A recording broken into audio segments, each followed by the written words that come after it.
First freestanding spiral staircase I did right here.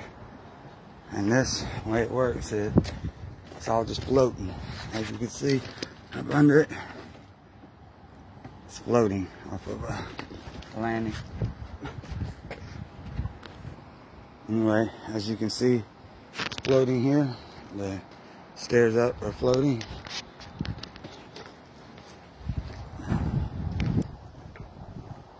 And voila.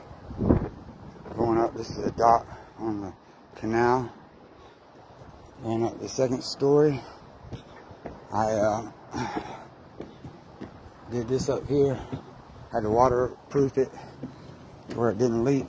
And then put the deck boards on it, so I did a system. Hopefully it'll last about 10 years down here in Florida. At least, maybe more.